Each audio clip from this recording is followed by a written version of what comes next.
If you're a front-end developer in 2026, you have probably had to deal with a lot of different tooling. Linters, formatters, package managers, test runners, the list goes on.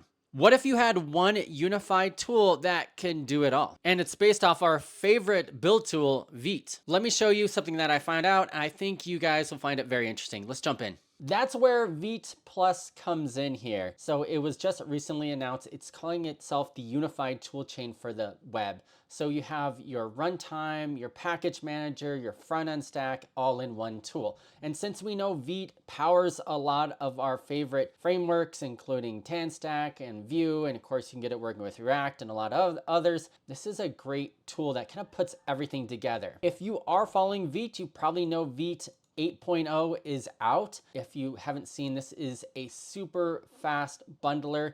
I've seen people saying that they are getting like 10 to 30x faster build times, as you can see from this blog post. So if you go to the viteplus.dev website, it gives you some getting started information here. So let's try that.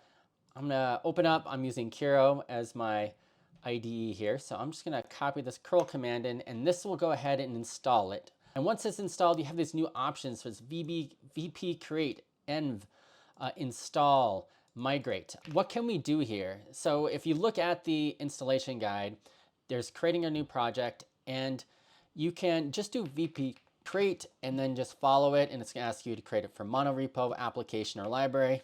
I like using a template. That way I can use exactly what framework that I'm interested in. So I'm gonna use vp create and then use Vue.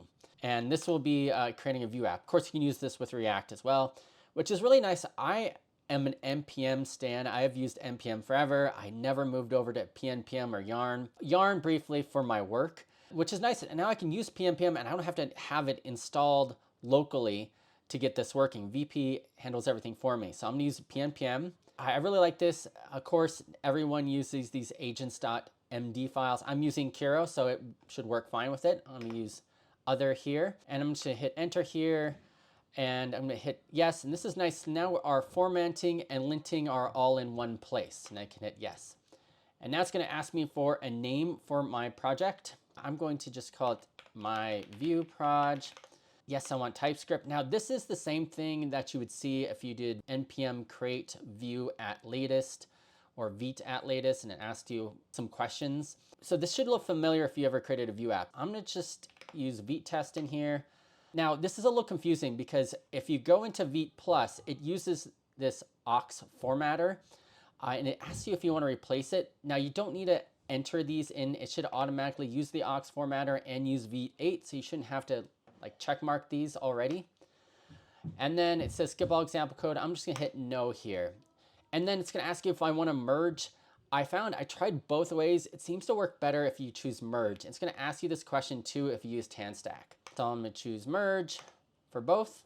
And then it's gonna install the dependencies using PNPM, which is really, really fast. So just within a few seconds, it did it. Cool, so I'm gonna change it to my Vue app or my Vue project. And I'm gonna reopen up my Kiro to this app. Okay, so I have it open here. You can see here, it looks like a normal Vue app, except one thing is that we have this vite config here. And this is going to be the central place we put everything. Now in the past, you might have had different files for vite test, or if you're using different types of linters, but you can actually add all your information in here. And it uses this new defined config from Vite Plus. So if I come up here and I look at my app view, it's just the basic hello world that you know and love. So I can actually run a bunch of VP commands now, and I can do VP help to see what's there. Since I'm using PNPM, I can actually do VP add and then add packages. Same thing if I was using NPM or Yarn. I don't have to type those commands in. It's all built in here. So I'm gonna just do VP dev first, and here it is. So if I open up localhost 5173, here it is. It's running as I expect, which is great. Let's take a look at some of the things it added here. I'm gonna just add in like const blah equals test, and then put a semicolon behind it. And let's add some formatting tools here. And I'll rename that. So if I go back to my vite config, right inside my vite config here, I can add in something called FMT. And this has all the formatting rules that I would expect. So this is based on the aux formatter. So let's say I like the semicolons and I want to put this to true. Now it requires the semicolon. Now, if you go into the docs, you could see from here, from creating a project, if you go into IDE integration, it recommends that you install the Vite Plus extension pack, and that's right here. This will work great if you're using VS Code, but since I'm using Curo, and Curo uses the OpenVSX extension marketplace, this actually Plus extension pack doesn't exist on it, at least as of this recording. But that's not a problem. You can just easily go in and install it manually. So the two you want to install if you're using like an OpenVSX marketplace is the oxidation compiler and then vtest. Leave me in the comments if I'm mispronouncing ox and how you pronounce it. As long as you have those two installed, you're fine. It'll add in some recommendations here. So it'll set the settings for you. And that's why I wanted to do merge, because it'll add this Oxy VS Code and all the configurations in here that you want.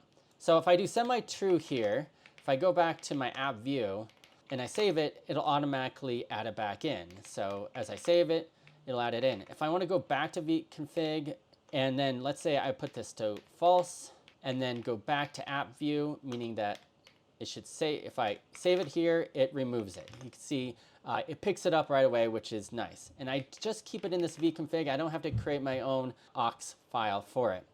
Another one I like to do just for fun is sort imports. And then there's a bunch of options here. I can put different orders, maybe like ascending or descending. So let's say I do ascending here. I come back here and I save it. Well, let's add another one, and let's add in ref. We'll do import ref from view. And you can see here it automatically reordered it as I needed to, which is nice. Now for testing, you can do the same thing here. And also, by the way, I've been using the IDE, but I can run these commands on the command line. I can run vp-fmt, and that will automatically format it. It has type checking, of course, built in here, and it will detect it when you run these commands. One nice thing is if you're using CI/CD in your CI/CD pipeline to like run the install, run the check, run the tests. So like, for example, I can run vp test here, and this will run the test for me. And I can put that directly inside my CI/CD pipeline. And this is all built in. I didn't have to install everything. Another thing here is if I want to add some more testing configuration, let's say I wanted to add in a special include. So this says, hey, they have to have tests or .spec. So if I ran it, it worked. So I have this tests here for hello world.spec, but what if I change this, and then I change this to maybe .t or .s instead, and then if I run vp test again, you can see it fails because now it's no longer there. One thing I want to show you too is there's been some questions about Nuxt. People love Nuxt. There was a tweet recently that said, and you can see here on the screen, that it's not quite ready. And let me show you. So if I do vp create Nuxt, it'll actually go through like it's going to work for us. However, when I get down here, I'll call it my Nuxt app. Okay, it says it's running. So if I go to my Nuxt app, and then I run vp dev as it recommends here, if I try to go to localhost 5173, you would think it would work, right? So if I go 5173, it doesn't even work. So you're probably thinking, what's happening here? Instead, if I try to run vp run dev, which actually runs it out of the package manager, it runs it in port 3000 and it works, but then you get a big warning here that vite.config.ts is not supported together with Nuxt. So as of this recording, this doesn't quite work. So that means anything you put in that vite config isn't going to be read correctly. So I would not use Nuxt with Vite Plus at this time, but I can imagine in the future that it will work much better.